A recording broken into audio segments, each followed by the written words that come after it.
বেশি ফারনা জি। দুইটা ছোট সম্পর্ক প্রশ্ন আপনাকে দিয়ে একটু শুরু করি। আপনিও কি মনে করছেন তাহলে এই নির্বাচনকালীন সরকারকে, আপনি যেহেতু মনে করছেন যে উপদেষ্টা পরিষদ পুনর্গঠন হতে পারে, সেই ক্ষেত্রে আপনি কি মনে করেন যে উপদেষ্টা পরিষদের ব্যর্থতার দায় নিয়ে ডক্টর ইউনূসকেও কি সরে যাওয়া উচিত, নাকি ডক্টর ইউনূসের, এটাও আপনাদের দুজনের কাছেই প্রশ্ন, নাকি ডক্টর ইউনূস থাকবেন অন্য উপদেষ্টারা আসবেন, আপনি কোন ফরম্যাটটা ভাবছেন যে ভালো হবে?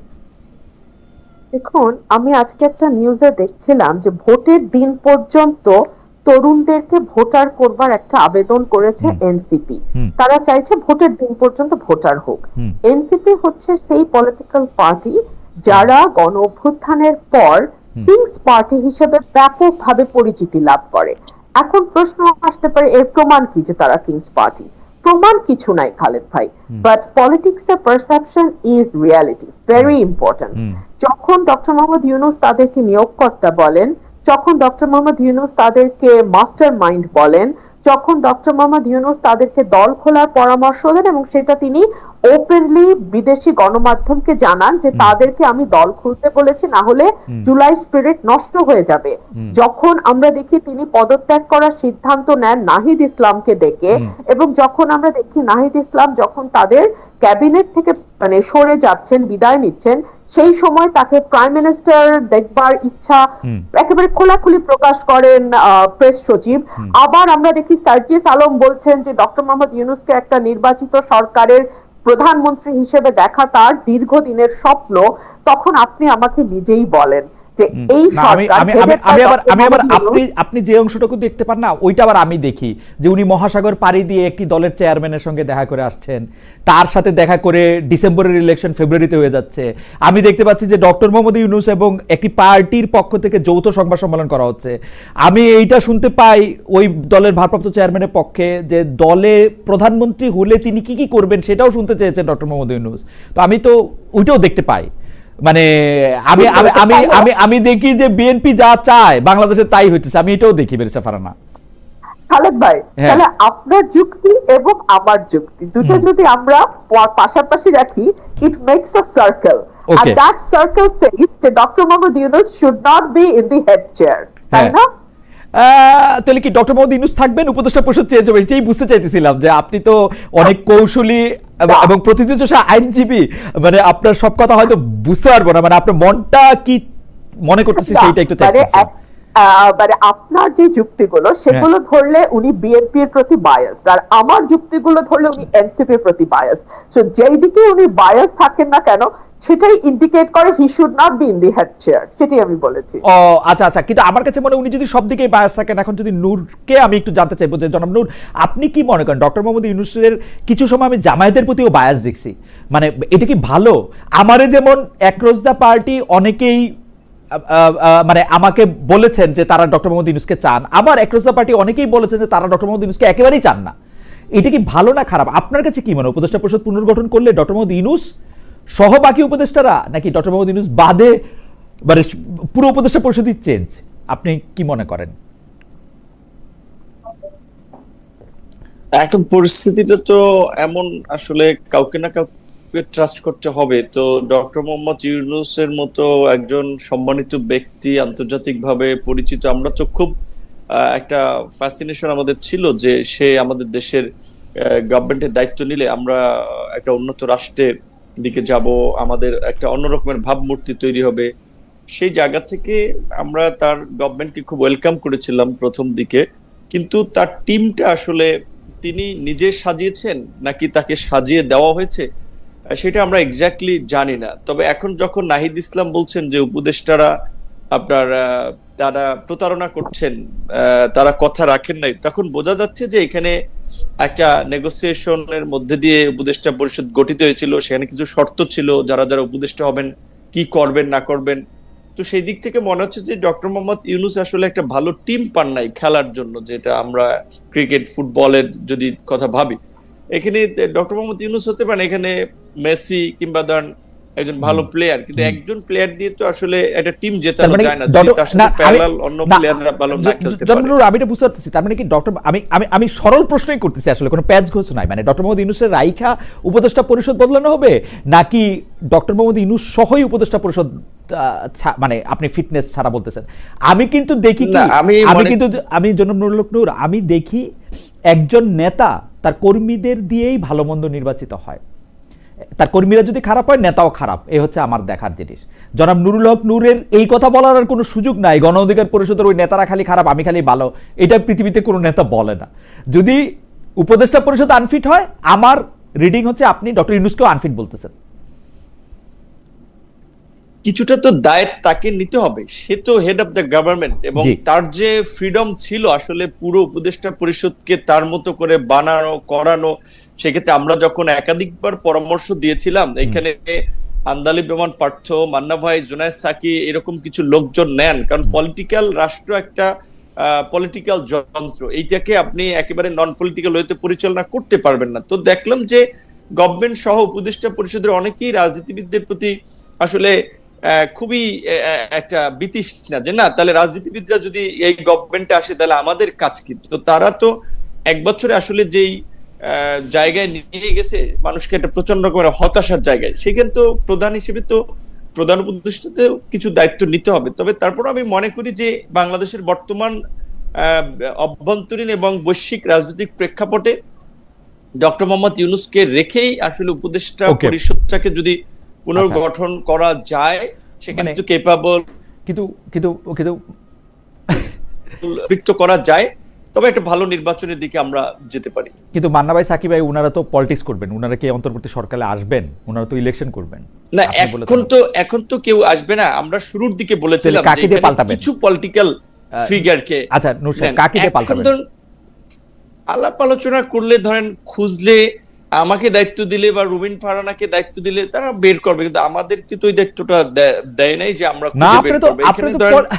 জনাব নূর, আপনি খুবই গুরুত্বপূর্ণ একটা পলিটিক্যাল পার্সন, তো আপনাকে কেমনে এই দায়িত্ব দিবে? আপনি তো আপনার ইচ্ছা মতো লোক যথা আমারে বসায় দিবেন ওখানে, যাতে আমি আপনারে ফেভার করি, রাইট? না, আলটিমেটলি এখন সেটা তো উচিত হবে না। সেইটাই ধরেন অন্যান্য সময় যে কেয়ারটেকার গভর্নমেন্ট গঠিত হতো, কিংবা এখন যে জুলাই সনদেও যে কেয়ারটেকার গভর্নমেন্ট গঠনের যে বিধানটা রাখা হয়েছে, সেখানে কিন্তু বলা হয়েছে যে সরকারি দল আপনার কেয়ারটেকার হিসেবে 3 জনের নাম দিবে, চিফ হিসেবে বিরোধী দল 3 জনের নাম দিবে, অন্যান্য পার্টিগুলো নাম দিবে, সেখান থেকে একজনকে আপনার চুজ করবে বা বাছাই করবে।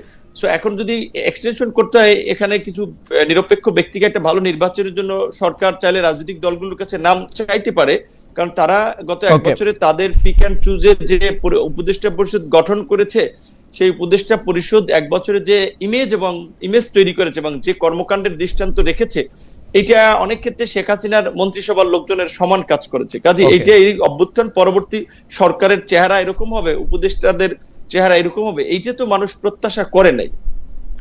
ওকে, জনাব নূরের বক্তব্যটাকে যদি আমি এক লাইনে সামারাইজ করি, তাহলে তিনি মনে করছেন নির্বাচন সরকার হচ্ছে ডক্টর ইউনূস সহ অন্য আরো কিছু ফিট উপদেষ্টা, যার নাম আসলে পলিটিক্যাল পার্টি থেকে নেওয়া যেতে পারে। বেশি রুমিন ফারহানা, এবার আপনাদের দুজনের প্রশ্নটি আমি আপনাকে দিয়ে শুরু করতে চাই। কিন্তু আপনি কি মনে করতেছেন যদি উপদেষ্টা পরিষদ পুনর্গঠন করতে হয়, তাহলে ডক্টর মোহাম্মদ ইউনূসকেও বাদ দেওয়া উচিত? এক লাইনে যদি বলতেন। বা ডক্টর মোহাম্মদ, আমি তাই মনে করি। আপনি তাই মনে করছেন। আচ্ছা, এই প্রসঙ্গে একটু আপনাকে দিয়ে প্রশ্নটা শুরু করতে চাই, যে প্রশ্নটা জনাব নূরকেও একটু জবাব দিতে হবে। জনাব নূর অবশ্য কথাটা একটু তুলছেন, সেটা হচ্ছে 111 সরকারের শেষটায় সেফ এক্সিট কথাটা আমরা শুনছি, কিন্তু সেই 2007-এর সেই সরকারের সময়, সেই সময় আমরা সেফ এক্সিট ফখরুদ্দিন সাহেবকে বা মইনুদ্দিন সাহেবকে, আমরা জেনারেল মইনুদ্দিন সাহেবকে আমরা নিতেও দেখেছি আসলে, বা তারা একটা এই সেফ এক্সিটের ভাবনাটা ভেবেছেন। যদিও ফখরুদ্দিন সাহেব চলে গেছিলেন, মইনুদ্দিন সাহেব আরও কিছুদিন সেনাপ্রধান ছিলেন, কিন্তু সেফ এক্সিটটা তার মাথায় ছিল এবং তিনি কিন্তু বিদেশে অবস্থান করছেন সেই চাকরি শেষ হওয়ার পর।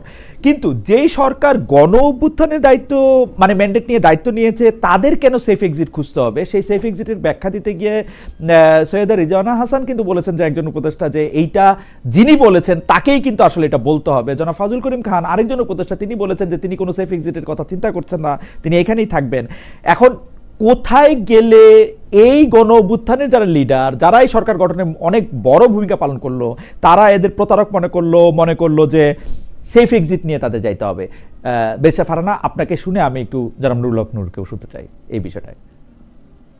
আমি যদি প্রতারণা শব্দটি কঠিন শক্ত একটি শব্দ, আমি যদি প্রতারণা শব্দটিকে একপাশে সরিয়েও রাখি, গণ অভ্যুত্থানের পরে সকলের সম্মতিতে, সকলের ইচ্ছায় যে সরকারটি গঠিত হলো, সেই সরকারটি কতটা আচার ব্যর্থ হলে এরকম সেফ এক্সিট কথাটা প্রশ্নটা ওঠে। আপনি দেখুন সেফ এক্সিটের কথাটা মানে নিরাপদ প্রস্থান না, এটা যদি বাংলা করি নিরাপদ পলায়ন যদি নাও বলি, নিরাপদ প্রস্থান। তো নিরাপদ প্রস্থানের প্রশ্ন কখন আসে? এক হচ্ছে যখন আপনি কোনো গুরুতর অপরাধ করেন।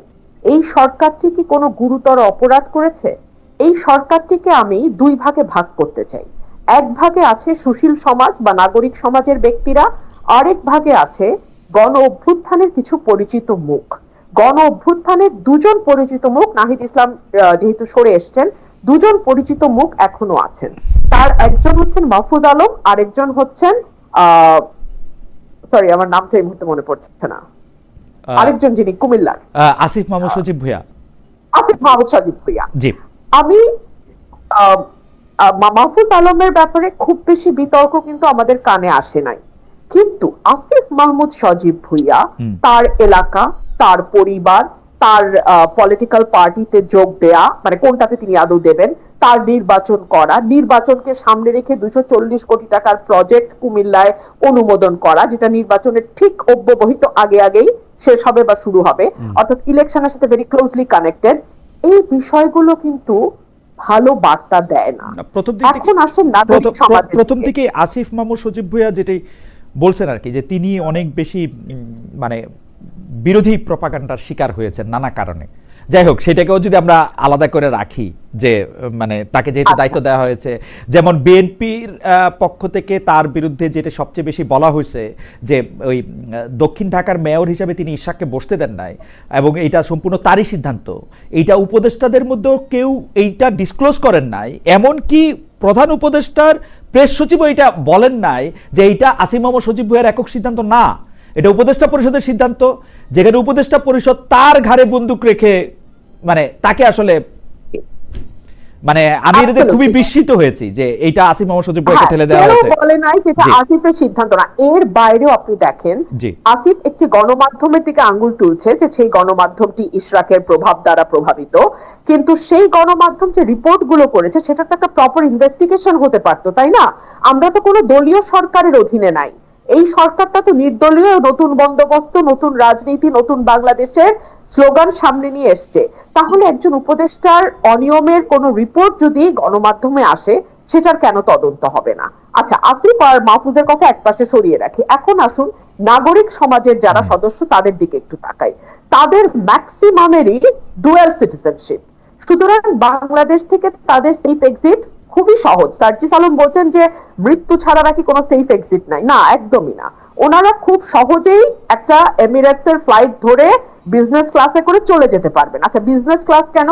বিজনেস ক্লাস এই কারণেই যে উপদেষ্টাদের অনেকের পিএস এপিএস এর দুর্নীতি নিয়ে ফিরিস্তি রিপোর্ট ছাপা হয়েছে, এবং তার উত্তরে কেউ কেউ বলেছেন তারা মানে পিএস এপিএস সরিয়ে দিয়েছেন, কেউ কেউ আবার বলেছেন আমরা শক্ত করে বকে দিয়েছি। তো এই যে বকে দেয়া কিংবা সরিয়ে দেয়া, এটা তো আসলে ফৌজদারি অপরাধ বা রাষ্ট্রের সম্পদ যখন আপনি পকেটস্থ করেন সেটা সাজা হতে পারে না। তাহলে তো শেখ হাসিনার সময় 400 কোটি টাকা পিয়ন বানিয়েছে, তো সেটার সাথে এই আমলের পার্থক্যটা হলো কোথায়? আমরা তো কোনো পার্থক্য খুঁজে পাই না। তো এই যে উপদেষ্টা মণ্ডলীর এক একজনের এক এক রকম সমস্যা, তো এখন সেফ এক্সিটের কথা হয়তো সে কারণেই উঠছে। আর দুই হলো, যারা সেফ এক্সিটের কথা বলছে তারা কেন এখন বলছে না যে কি কারণে, কেন তারা প্রতারিত বোধ করছে? এটা কি তাদেরকে কোনো অন্যায্য সুযোগ সুবিধা দেওয়ার কথা ছিল, দেয় নাই, সেজন্য প্রতারিত বোধ করছে? অন্য কোনো কারণ আছে? কিন্তু বেরিসা ফারহানা, আমি এই পর্যায়ে এটা লম্বা করতেছি না, শুধু জানতে চাইতেছি যে আমরা তো উপদেষ্টাদের মধ্যে থেকে ছাত্র উপদেষ্টাদের দেখতে পাচ্ছি। আপনি জনাব মাহফুজ আলমের কথা বললেন, জনাব আসিফ মাহমুদ সজীব ভুঁইয়ার কথা বললেন, জনাব নাহিদ ইসলাম এখন আর উপদেষ্টা নাই, কিন্তু তারা তো আমি যতদূর বুঝতেছি যে তারা মিন করতেছেন ছাত্র উপদেষ্টাদের বাদ দিয়ে অন্য উপদেষ্টাদের। কিন্তু অন্য উপদেষ্টারা স্পেসিফিক কি করছেন, তাদের বিরুদ্ধে দুর্নীতির কোনো বা অসততার কোনো স্পেসিফিক অভিযোগ তারা ব্যর্থ হইতে পারে, কিন্তু এগুলিকে আমরা একটা দেখি বা আমাদের কাছে কি কিছু আছে স্পেসিফিক কিছু, মানে ছাত্র উপদেষ্টাদের কথা বাদ দিয়ে? আমার একটা পরিচয় তো আইনজীবীও, তো আইনে একটা কথা বলা হয়, হি হু অ্যালেজেস মাস্ট প্রুভ, যে অভিযোগ উত্থাপন করবে তাকেই সেটা প্রমাণ করতে হবে। তো যে অভিযোগটা উত্থাপিত হয়েছে যে তারা প্রতারণা করেছে, তাদের নিরাপদ প্রস্থান দরকার হবে, তো যে অভিযোগ এনেছে তাকে প্রমাণ করতে হবে যে কি প্রতারণাটা তারা করেছে। তো আমাদের সাধারণ মানুষ এবং আমরা যারা নির্বাচন করব, আপনি খুব সঠিকভাবে বলেছেন, আমি কিন্তু এখনো আমার এলাকায়, আমি সপ্তাহে 5 দিনে আমার এলাকাতেই থাকি। তো আমরা এই যে মানে জীবন দিয়ে কাজ করছি, এত কষ্ট করছি, এরপরে যদি আমরা গিয়ে দেখি যে আগে ভাগেই কোনো না কোনো ডিলিং কোনো না কোনো রাজনৈতিক দলের সাথে উপদেষ্টাদের কিংবা উপদেষ্টা পরিষদের হয়ে আছে, কিংবা নির্বাচনে একরকম ধোঁয়াশা দেখছি, কারণ আমি অনেক বেশি সরব, অনেক বেশি সমালোচনা করি এই সরকারের, সুতরাং আমার নির্বাচনের সময় আমি জানি না আমি কিরকম ট্রিটমেন্ট পাবো। আমি কিন্তু সত্যি ভীত খালেদ ভাই, কারণ এই সরকারের এত সমালোচনা আমি গত 14 মাসে করেছি যে এই সরকার আমার আসনে, আমার নির্বাচনে সঠিকভাবে নিরপেক্ষভাবে প্রশাসন, কিন্তু আমার কাছে মনে হয় যে বেরসা ফারহানা এটা খুব ভয়ের বিষয়। আমি ব্যক্তিগতভাবে যেরকম ভাবে দেখেছি যে আপনি তো বিএনপিরও অনেক সমালোচনা করেছেন, এখন বিএনপি আপনাকে নমিনেশন দেয় কিনা, বিএনপি আপনাকে কিভাবে ট্রিট করে, একটা আমিডামি প্রার্থী দাঁড় করায় কিনা, সেইটাও একটু আসলে দেখার বিষয় যে সেইটা আসলে কোথায় গিয়ে দাঁড়ায় আর কি। আমার মনে হয় এক মিনিট, আমি যেহেতু 17 সাল থেকে কাজ করছি, আমি জানি যে আমি দাবি বা যেই প্রার্থী দাঁড় করাক মানুষ আমার সাথে আছে আলহামদুলিল্লাহ। আপনি আমার প্রোগ্রামগুলো দেখলে আপনি বুঝতে পারবেন মানুষের সারা ইজ ডিফারেন্ট, তো ওইটা আমার সাথে আছে। আমরা কি জনাব নুরুল হক নূর, আমি মানে আমি আপনাকে পেয়ে ওই সেফ এক্সিটটার ধারণা থেকে যে কেন তারা আসলে কাদের দিকে ইঙ্গিত করতেছে, যে মানে কোন উপদেষ্টারা বা কাদের আসলে সেফ এক্সিটটা নিতে হবে, সেইটা একটু আপনি আমাদেরকে যদি একটু বলেন। আরেকটা বিষয় হচ্ছে যে তাহলে আমি এখন কি করব?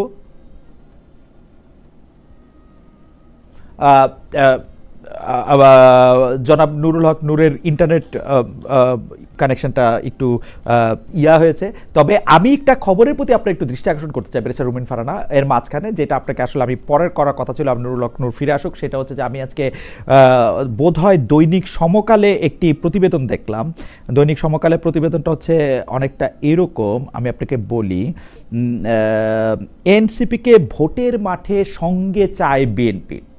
আমরা দেখেছি যে বিএনপি এনসিপির কর্মকাণ্ডকে তুমুল সমালোচনা করেছে, আপনিও করেছেন, মানে আপনার সাথে তো কথা মাঠের বাইরে, মাঠের ভিতরে, স্ক্রিনের বাইরে নানা রকম হয়েছে। এইটা কি সত্যি আসলে, মানে জুলাই আন্দোলনের ছাত্র নেতাদের যে দল এনসিপি, তাকে বিএনপি আসলে সঙ্গে চায়? আমার কাছে ঠিক তথ্যটা নেই, আমি জানি না বিএনপি এনসিপির সঙ্গে জোট করার কথা ভাবছে কিনা। তবে বহুদিন আগে বিএনপি একটা অবস্থান পরিষ্কার করেছিল যে জামাতের সাথে জোট হবে না, এর বাইরে অন্য যে কোনো পলিটিক্যাল পার্টির সঙ্গে বিএনপি জোট করতে পারে। তবে এখানে আরো একটা কথা আমি বিনয়ের সাথে বলি, আমাদের গণতন্ত্র মঞ্চের সঙ্গে আমাদের এক ধরনের অ্যালায়েন্স আছে। গণতন্ত্র মঞ্চ আমাদের সঙ্গে গত 7-8 বছর ধরে মাঠে ছিল, একই সঙ্গে 12 দলীয় জোটও কিন্তু এখনো আছে বিএনপির সাথে। তো এতগুলো পলিটিক্যাল পার্টির সঙ্গে জোট করার পরে আবার নতুন করে এনসিপির সঙ্গে হবে কিনা, এই ব্যাপারে আমার কাছে কোনো ব্যক্তিগত তথ্য আমি জানি না। এইখানে আমি নিউজটা পড়ে যা জানলাম, নূর সাহেব ফিরে এসছেন আমাদের কাছে, তবু একটা লাইন একটু শুরু রাখি। নিউজটা পড়ে আমি যা বুঝলাম, নিউজটা একেবারেই মানে গরম যাকে বলে ওভেন ফ্রেশ। সেটাতে বলা হইতেছে বিএনপি আসলে এনসিপির কাছে টানতে চায়, জামায়াত থেকে যাতে দূরে রাখা যায়, মানে জামায়াতের সাথে যেন না যেতে পারে। এই ব্যাপারে কি আপনি দুইটা লাইন বলবেন? দেখুন, ভোটে তো এখনো 3-4 মাস বাকি আছে, তো এই সময়টা ভীষণ ক্রুশিয়াল। অনেক দলের সাথে অনেক দলের জোট হবে, আবার অনেক দলের সাথে জোট যেটা আছে সেটা হয়তো কিছুটা আলগাও হয়ে যেতে পারে। সো এখনই এই ব্যাপারে মন্তব্য করা কঠিন। ভোটের হিসাব নিকাশ, ভোটের পরিসংখ্যান ইত্যাদি সকল কিছু বিবেচনায় নিয়েই রাজনৈতিক দলগুলো তাদের দাবার গুটি সাজাবে, এইটুকু আমি বলতে পারি। জনাব নুরুল হক নূর, আপনার কাছে জানতে চাইছিলাম যে কেন এই সেফ এক্সিটের কথাটা ভাবা হচ্ছে। এদিকে আমাদের একজন দর্শকের মন্তব্য আমার একটু চোখে পড়তেছে, উনি বারবার এই মন্তব্য করতেছেন যে হোয়াট এ গেস্ট চয়েস। একজন হচ্ছে বিএনপি, আরেকজন হচ্ছে বিএনপির খুব প্রিয় বা পালিত বা ওরকম কি জানি একটা শব্দ, আমি আবার ওইটা খুঁজে পেতেছি না লাইনটা, যে জনাব নুরুল হক নূর। আপনারা কি আসলে বিএনপির সাথে খুব বেশি, মানে আমার এটা জানা ছিল না, কিন্তু মানে আপনি এখন বিএনপির খুব ঘনিষ্ঠ কিনা এটাও আপনি একটু এটা বলবেন, মানে বিএনপির মানে বি টিম কিনা, বি টিম বা এ এখন আর একটু ক্লোজ টিম। প্রথম হচ্ছে যে আমাদের ধরেন 18 থেকে 20 কোটি মানুষের মধ্যে অন্তত প্রায় 10 কোটির উপরে মানুষ ইন্টারনেট ব্যবহার করে বা সোশ্যাল মিডিয়াতেও আছে। সেখানে আওয়ামী লীগ, বিএনপি, বিভিন্ন দলের সাপোর্টার আছে। কাজে সবাই চায় তার ব্লকে রাখতে, তার ব্লকের বাইরে কথা বললেই এত তীর্যক ভাষায় মন্তব্য করে। সেই ক্ষেত্রে আমাদের মধ্যে যে একটা সোশ্যাল মিডিয়া ন্যূনতম একটা সেন্স থাকা দরকার, এটা আমরা অনেক ক্ষেত্রে ভুলে যাই। সো এখন এইগুলোকে খুব বেশি আমি প্রাধান্য দিতে চাই না, কারণ রাজনীতি করলে তো এগুলো শোনাই লাগবে। তারপরে যে আপনি যে প্রশ্নটা করেছেন সেইটার বিষয়ে, যে বিএনপির সাথে ঘনিষ্ঠতা বা দূরত্ব বলতে কিরকম বুঝাবে সেটা আমি জানি না। তবে আমি এইটুকু বলতে পারি যে গত এই আওয়ামী লীগের 1.5 দশকে আমরা বিভিন্ন ক্ষেত্রে যেই ভূমিকাগুলো নিয়েছি বা যেই কাজগুলো করেছি আন্দোলন সংগ্রাম থেকে শুরু করে, সেখানে অনেকখানি বিএনপির ফেভারে গিয়েছে। ধরেন এই আন্দোলনের প্রেক্ষাপটটা তো আমরাই তৈরি করেছি 2018 সালে কোটা সংস্কার আন্দোলন। অবশ্যই আমরা আমাদের প্রশ্নে ফিরে আসি, কারণ আপনি যখন এই প্রশ্নের জবাব দিচ্ছেন তখনই আবার আরেকজন দর্শক বলছেন নূর তো জামায়াত ঘেঁষা, তিনি আর কি বলবেন। অর্থাৎ আপনি একই সাথে বিএনপি ঘেঁষাও, জামাত ঘেঁষাও, সব ঘেঁষাও, এতে অসুবিধা নাই। আর রুমিন ফারহানা ব্যারিস্টার, আপনাকে নিয়েও মন্তব্য আছে, যে মন্তব্যটা আমার চোখে পড়তেছে। খালেদ ভাই ভালোই উপভোগ করছেন, রুমিনকে দিয়ে আপনার কথাগুলি বলাচ্ছেন, ইন্টারেস্টিং। আমি একটু জনাব নুরুল হক নূর আপনার কাছে আসতে চাই, এই সেফ এক্সিটের কথাটা এবং উপদেষ্টা পরিষদের মধ্যে কারা আসলে মানে মানে শত্রুতে পরিণত হইল এই যারা অভ্যুত্থানের নেতৃত্ব দিলেন দলটার সঙ্গে।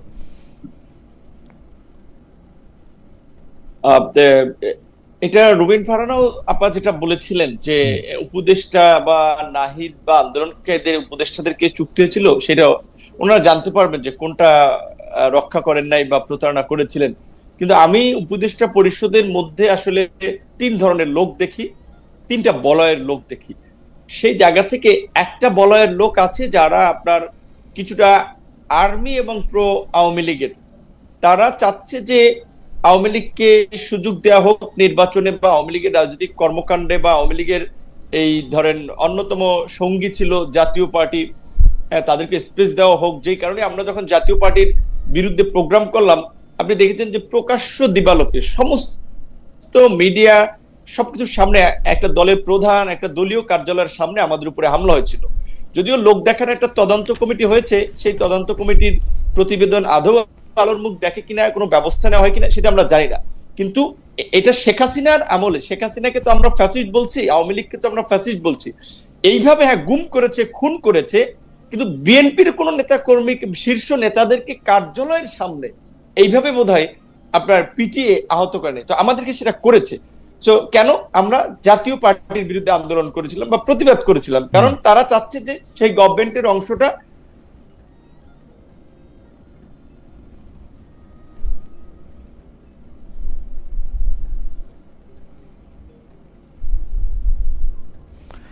আমার মনে হয় যে জনাব নূর আবার একটু বিচ্ছিন্ন হয়ে গেছে। তো আমি, প্রিয় দর্শক, এই ভিডিওটি শেষ পর্যন্ত দেখলেন সেজন্য আপনাকে অনেক অনেক ধন্যবাদ। প্রিয় দর্শক, আজকের এই ভিডিও থেকে কি শিখলেন, কি বুঝলেন, কি জানলেন অবশ্যই কমেন্ট বক্সে জানাবেন। আজকের ভিডিওতে অতিথি হিসেবে ছিলেন রুমিন ফারহানা এবং ভিপি নূর। ভিপি নূরকে বিএনপির জোট প্রার্থী হিসেবে ঘোষণা করছেন তারেক রহমান।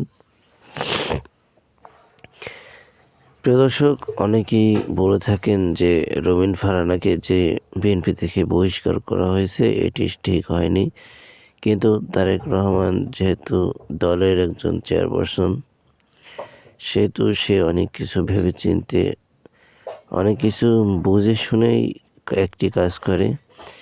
সে কাজের ভিতরে একটি হচ্ছে রুমিন ফারহানাকে বহিষ্কার ঘোষণা করা। হয়তোবা রবিন ফারহানের এমন কিছু সে জেনে গিয়েছিলেন যেটি দলের জন্য কাম্য নয়, দলের জন্য ভালো নয়, সেই জন্য হয়তোবা রবিন ফারহানাকে সে বাতিল ঘোষণা করছেন। প্রিয় দর্শক, আশা করি আপনারা বুঝতে পারছেন। ভালো থাকবেন, সুস্থ থাকবেন। যারা যারা এখনও আমাদের এই ইউটিউব চ্যানেলটিকে সাবস্ক্রাইব না করছেন, একটি সাবস্ক্রাইব করে দিন, যাতে করে পরবর্তী ভিডিও আপলোড করার সাথে সাথে আপনার কাছে একটি নোটিফিকেশন যায়, আপনি সবার আগে আমাদের এই ভিডিওটি দেখতে পারেন। ভালো থাকবেন, সুস্থ থাকবেন।